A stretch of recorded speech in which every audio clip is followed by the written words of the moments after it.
Bonjour, je suis Serge Lakish. Nous sommes aujourd'hui le 26 mai 2025. Là, je viens de me réveiller difficilement avec des courbatures là où j'ai passé la nuit. Et ça m'a donné une réflexion sur une équation un peu genre la TikTok. TikTok est une équation. Je disais souvent que toute science est d'abord littéraire.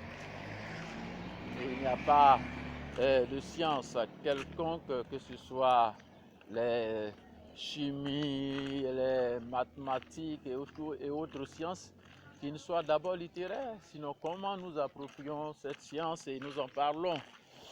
Et cela dit, ma réflexion de ce matin est l'image d'un pasteur, et, et pas un pasteur, oh, ils sont en train de me dire là, d'un professeur, un professeur qui avec ses étudiants et puis qui leur pose ce tableau suivant. Il dit, bon, qui peut me résoudre cette équation? Voici l'équation. L'équation, c'est la raison. La raison est opposée à un homme. Comment résoudre cette équation?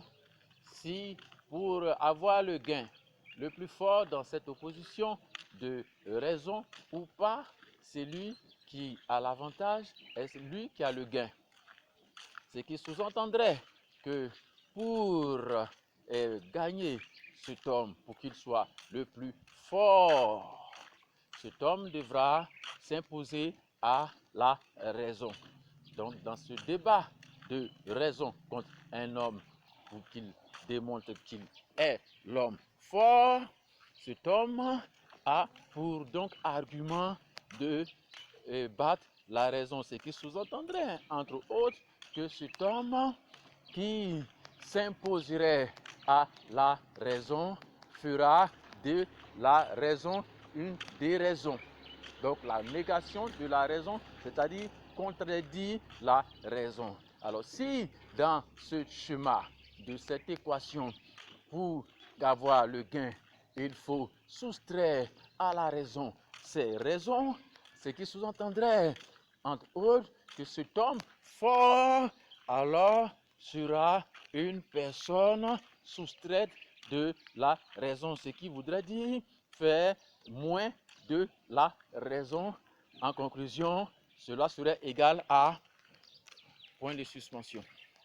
Un homme soustrait de la raison égale à point de suspension, dans la mesure où, je le disais tantôt, nous disons dans cette formule de l'homme qui doit avoir le gain, c'est-à-dire donc cet homme fort qui a le gain est donc semblable à cette science qui dit que l'amour égale à Dieu et que Dieu est qui est amour a des raisons que la raison dont la raison elle-même en est soustraite, que la raison ignore.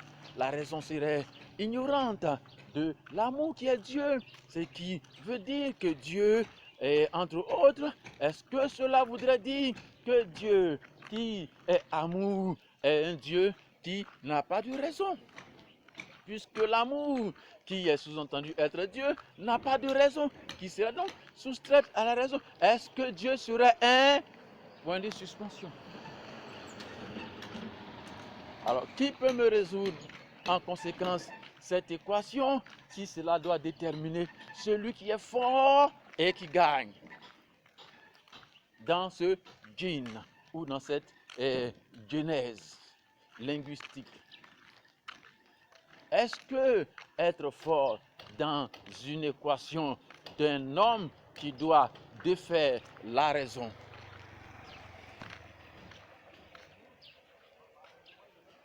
Et donc, je disais tantôt que cette mathématique est donc issue d'un ensemble d'éléments que je me suis permis d'observer un peu à la TikTok. Est-ce que mathématique, ça veut dire mater le tic? Est-ce que mater le tic, ça veut dire tic-tac? Est-ce que tic-tac, ça signifie tactique? Mais si tic-tac ne signifie pas tactique, est-ce que tactique signifierait toc-toc? Et si ça ne veut pas dire toc-toc, est-ce que ça voudrait dire tic-toc?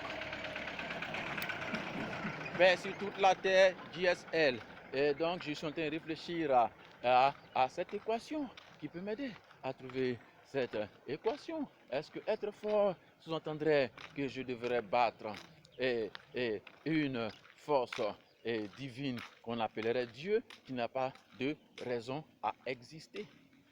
Puisque cela sous-entendrait que l'amour n'a pas de raison à exister, puisque Dieu qui est amour n'a pas de raison à son amour. Donc la raison de Dieu n'existe pas. Donc la raison d'exister de Dieu est nulle, puisqu'elle est sans raison, parce que Dieu est amour. Je ne sais pas comment répondre ou résoudre cette équation.